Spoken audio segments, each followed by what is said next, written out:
Didn't they do a study of, I think they did like the top 100 things that were the hardest things to do in any sport is to hit a major league fastball with a bat. Neurofeedback, brain health, we do a lot of peak performance, right? And we work a lot of times with athletes. Baseball is the one that really runs the gamut of brain function. You know, when you do neurofeedback, not only are you improving focus, you're also improving all the other parts of your neurology. Could you imagine if a quarterback had to be successful 30% of the time? No contract for them. Boy, you get a baseball player that's successful 30% of the time. Millionaire. They're raking into millions. They're millionaires, guaranteed.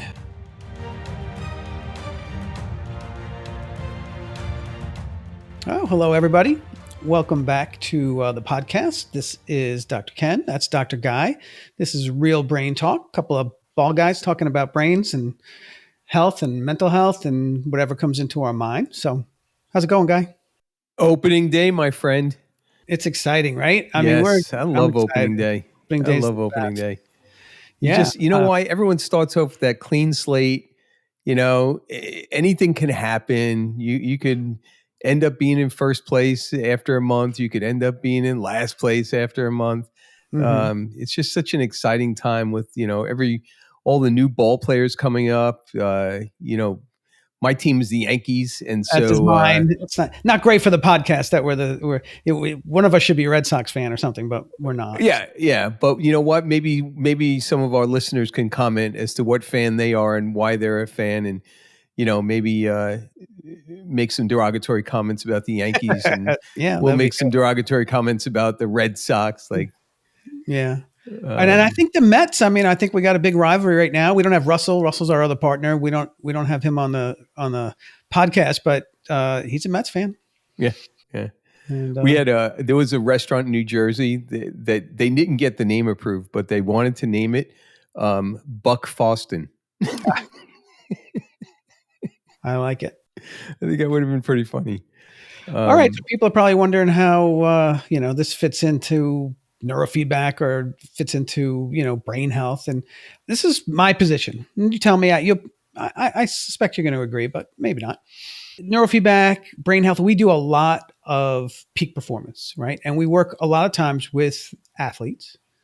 And I think when people think of peak performance, right, they typically, there's we'll call it the four major sports. I'm not a hockey fan, so I really don't know much in the hockey arena, but we'll count all four, right?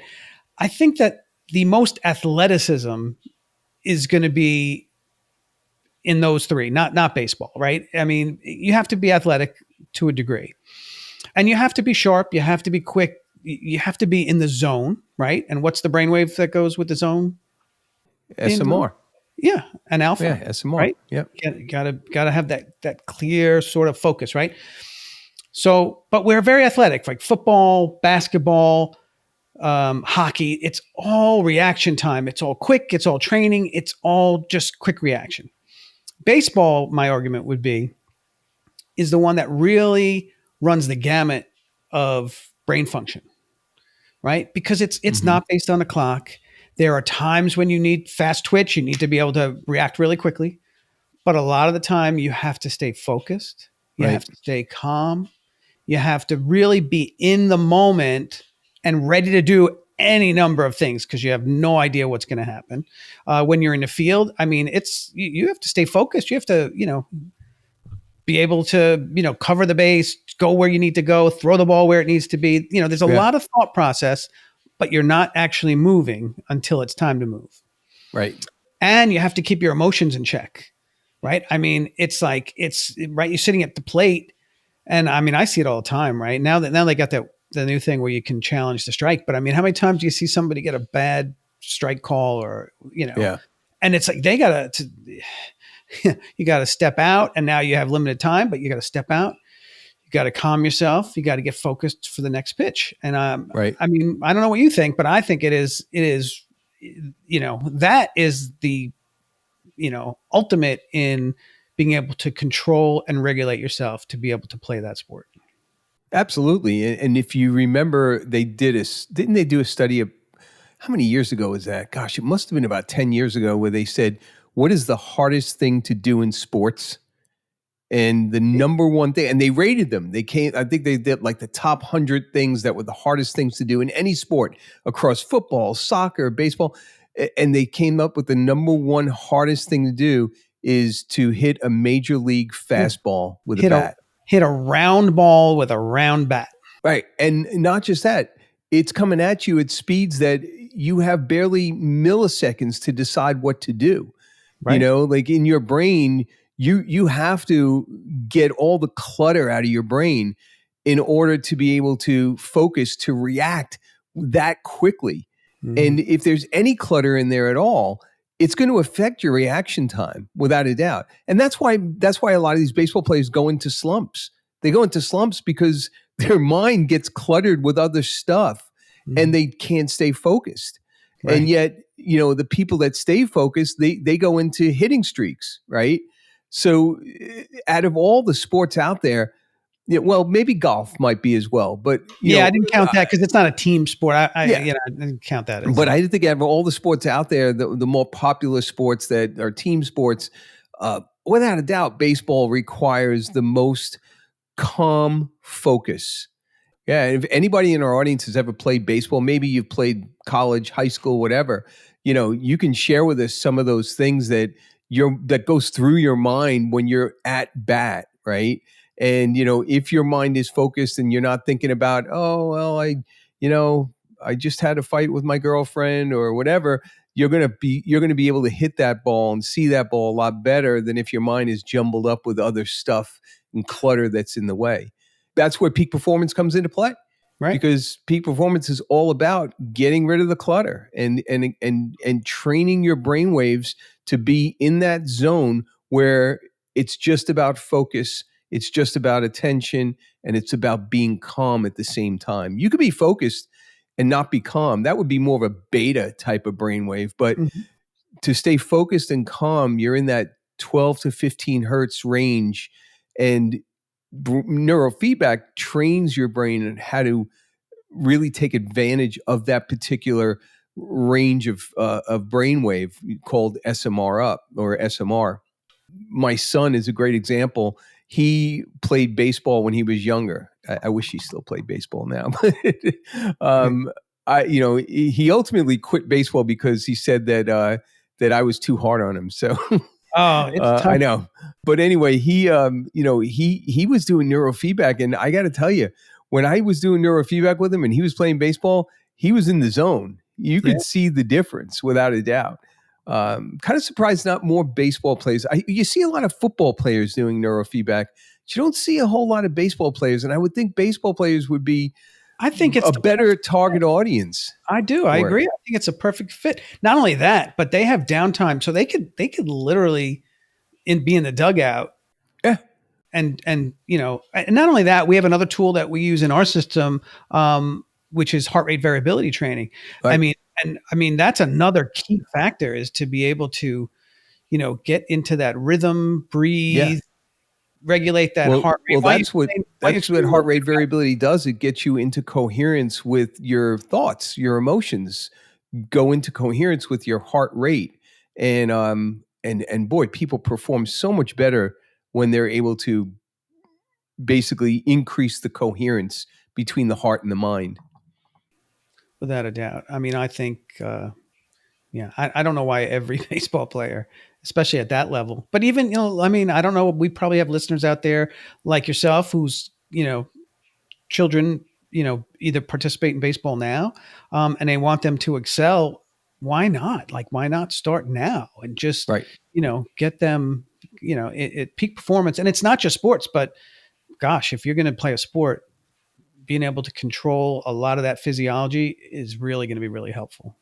I really think that people in sports, most people in sports don't recognize what we recognize with regards to that connection between brainwave patterns and the focus that you need to excel at your sport.